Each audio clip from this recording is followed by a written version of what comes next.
Good evening, everybody. I have a quick video to review our intro to rates and our intro to percents that we've been doing this week in order to get ready for our quiz tomorrow. So we talked about this week, a rate is a ratio that relates two quantities with different units. So we talked about some different examples in the real world, miles per hour. We talked about our heart rate, which is the number of beats per minute. We talked about at the grocery store, when you're buying produce or you're buying meat from the deli and such, that they have the weight or the cost per weight or the cost per ounce. A unit rate relates a quantity to 1 unit of another quantity. So what is the cost per 1 pound? Or how many miles do you travel in 1 hour? So I'm going to look at page 326 in our volume 2 book, looking at lesson 5-5, number 1. We want to find in 78 miles on 3 gallons, we want to find the unit rate. So we want to find out how many in 1 gallon, how many miles can they go? So we are going to be dividing 78 divided by 3. 3 goes into 7 2 times. 2 times 3 is 6. 7 minus 6 is 1. Bring down that 8. 3 goes into 18 6 times. 6 times 3 gets me 18 with no remainder, which means that we can use we travel 26 miles per gallon. Okay, not too bad. Let's go ahead and jump to page 327. Now we're going to be solving unit rate problems. I'm looking at the example for lesson 5-7. So this says, a plane travels at a rate of 780 miles in 2 hours. At this rate, how far will it travel in 3.5 hours? And so we're going to be finding. So in the book, it tells us to first find the unit rate, and then we can make an equivalent rate. All right, so we'll do this in the 2 different ways that we talked about today. So the first way, we're going to take the 780 miles in 2 hours, and we're going to go ahead and divide that so we can find out how far we travel in 1 hour. So 780 divided by 2. 2 goes into 7 3 times. 3 times 2 is 6. 7 minus 6 is 1. Bring down my 8. 2 goes into 18 9 times. 9 times 2 is 18 with nothing left over. But I've still got this extra 0, so I need to add it into my answer. Okay, so this tells me that I can go 390 miles in 1 hour. But I want to know how far will we travel in 3.5 hours. So I'm going to take that 390 and I'm going to multiply that by 3.5. 5 times 0 is 0. 5 times 9, 45. 5 times 3, 15, plus 4 gets me 19. Cross out my carry. Put a 0 to hold the place value. 3 times 0 is 0. 3 times 9, 27. 3 times 3 is 9, plus 2 gets me 11. Add it on up. Okay, and I want one number behind my decimal. So we are getting an answer of 1,365 miles in 3.5 hours. Okay, now let's talk about the method that we were doing today to check the homework from yesterday. So we had 780 miles in 2 hours.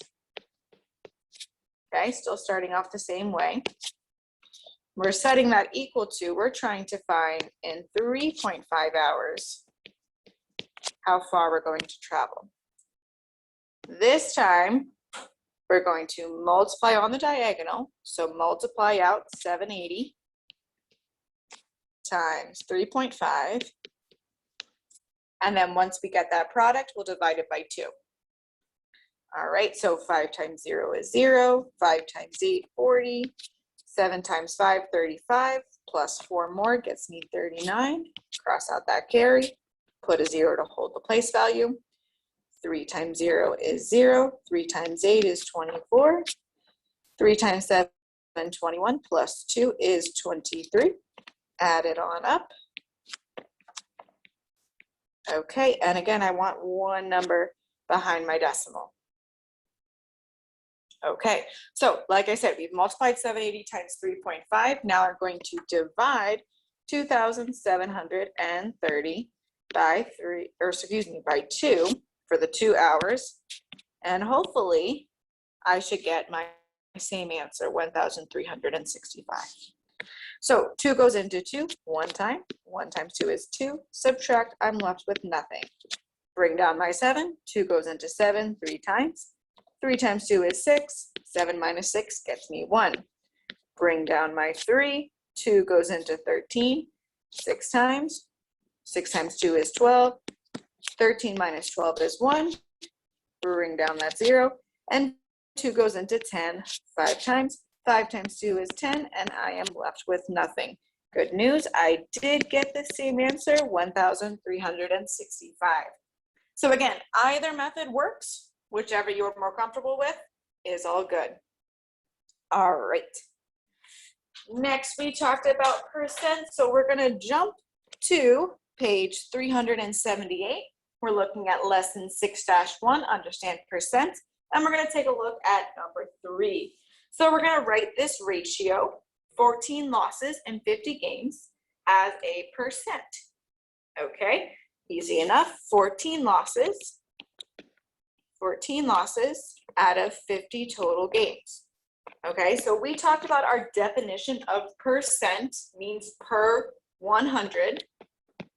So I want to have a denominator of 100, and I'm thinking about how am I getting from 50 to 100?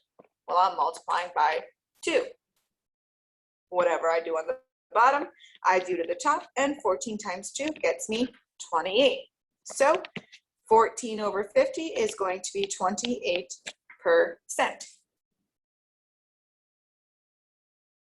Fantastic, easy enough. Let's jump to, still on page 378, but now we're going to look at 6-2, relating fractions, decimals, and percents. And we're going to take a look at number 4. So we want to write these as a fraction, decimal, and percent. We're starting with the fraction. So we need to write this as a percent and as a decimal. Okay, so I've got 7/8 here. And let's say I'm starting with my percent. Okay, so per 100. But hold on, I don't 8 times something doesn't get me 100. Okay, so I'm actually going to use that method that we were talking about with the rates, with multiplying on my diagonals. Okay, well, I do know that 7 times 100, that's 700. Okay, 700. And let's go ahead and divide that by 8. Okay, 8 can't go into 7, but it can go into 70 8 times. 8 times 8 is 64. 70 minus 64 is 6. Bring down my 0. 8 goes into 60 7 times. 7 times 8 is 56, and I'm left with a remainder of 4. But whoa, remainders so last year. So we're going to put a decimal, add a 0. Make sure we bring that decimal up into my answer and drop down that 0. 8 goes into 40 5 times. 5 times 8 is 40, and I am left with nothing. So 7/8 is equal to 87.5 over 100, which means that my percent is 87.5%. Okay, very good. Now, how do I write this as a decimal? Okay, good question. Well, we have 87.5 over 100. Okay, so in theory, I want that 87 part to be in my tenths and hundredths place. Okay, so 0.87 And then because I had a decimal in that numerator, I'm actually going to go to my thousands place. Okay. Hopefully this wasn't too bad. Our quiz tomorrow should go really, really well. I'm expecting high scores. Let me know tomorrow if you guys have any questions before we get started on the quiz. Have a good night, everyone. Bye.